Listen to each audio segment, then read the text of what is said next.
Alright, so this is part 2 of the Gamers and Call of Duty series. If you haven't watched part 1, I highly suggest you do so. I'll leave it in the description for anybody that decides to watch this as well. But just a brief summary, I guess, of part 1. Basically, I went into like the growth of Call of Duty from like COD 2 all the way to now, Modern Warfare 3. And talked about like what was irritating me about the series alone, of why people think that Modern Warfare 2 or even Modern Warfare 3 is the best in the series, which can't be any further from the truth. And actually, as a gamer, it really pisses me off that some gamers out there are just becoming content with the series. No matter what they bring out, they are satisfied with it. And you know, I talked about the numbers about like from COD 2 and through Modern Warfare 3, just of how much the series has grown and, you know, taken on a life of its own over the last like 3 years. And where I left off was basically talking about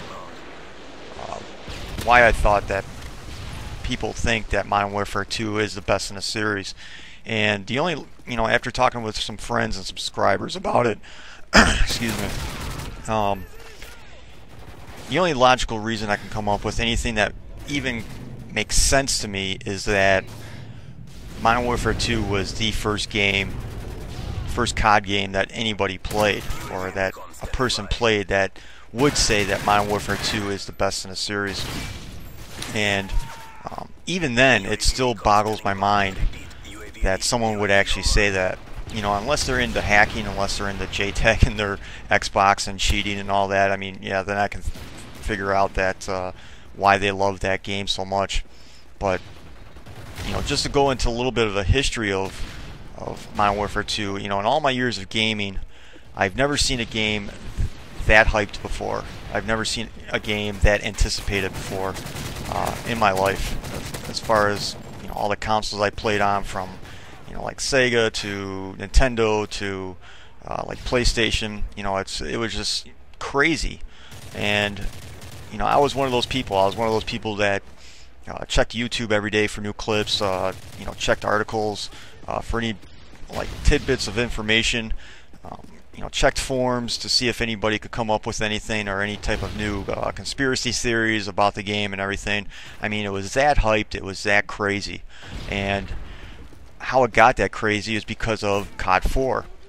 And everybody that played COD 4, they were, you know, they were so in love with that game, and they were so impressed by the game, you know, because it was so perfectly done. It was so well done because of all I mean, it's the complete balance of a COD game. I mean, you can't get any more balanced, in my opinion, than COD 4. I mean, from the guns to the perks to the maps, I mean, everything was just perfect about that game. I mean, even some of the maps I disliked, I love. As crazy as that sounds. You know, sometimes some of the maps, I prefer those maps over a lot of these, because it's, you know, a lot of these now in, you know, Modern Warfare 2 or even Modern Warfare 3, and even a couple of maps in Black Ops, it was just such a clusterfuck. There's just like too much going on.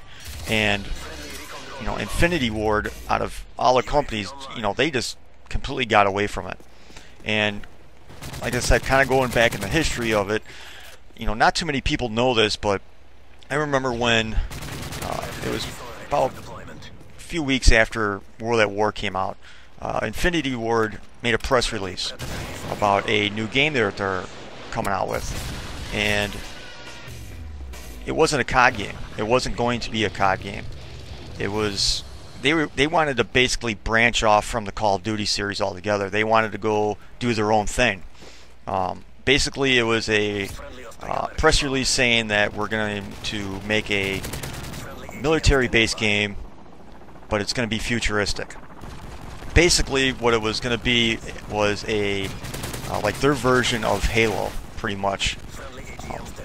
Which, you know, I don't know why you would want to go up against a game like Halo because of the popularity already, but that was going to be their route. And, you know, not too many people know that, but unfortunately, Activision owns Infinity Ward. And, you know, when Daddy says to do something, you'd go and do it. Or if not, guess what? You're all going to get fired. And kind of looking back now on Modern Warfare 2 and how it just became one big clusterfuck from launch,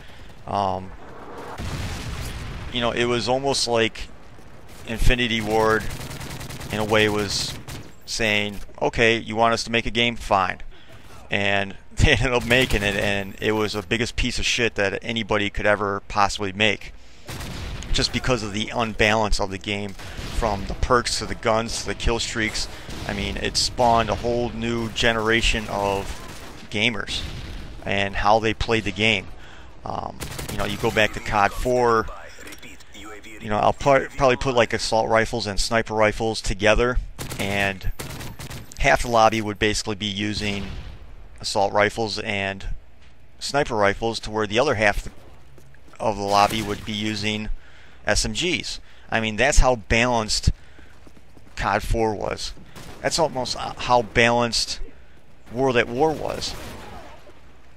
Because the sad thing about Modern Warfare 2, it pretty much killed, if you're an SMG player and that's all you basically play with, it pretty much killed your game altogether. Because it was pretty much the death of the SMG, because of the fact that so many people decided to camp with their assault rifles every single game. And people found out, well, this is the better way to go, and it pretty much killed every SMG in the game. I mean, they pretty much nerfed the MP5 in Modern Warfare 2. They nerfed just about every single gun. I mean, they even nerfed, I'm not a fan of the P90, but they even nerfed that. I mean, the only SMG that you could really use to be effective with was a UMP. And of course, people complained about that. I mean, that's another thing about the Call of Duty community, that people complain about these SMGs, but these faggots are the ones that are running around with only assault rifles. We're at the disadvantage if we're running around with an SMG. Not the other way around. But of course they complain and they cry about an SMG, and every single game it seems like, you know, even in Black Ops, how they complain about the AK-74U, but you know, you check their combat record and, you know, their top 5 or even 7 guns are all assault rifles. You know, it's kind of ridiculous, but you know, this will probably be the end of part 2. Probably going to go a little bit more into Modern Warfare 2, of how fucked up it was and all the craziness that happened during it in my next part. And you know, just splashing in some like COD 4 examples and all that kind of crap. So later.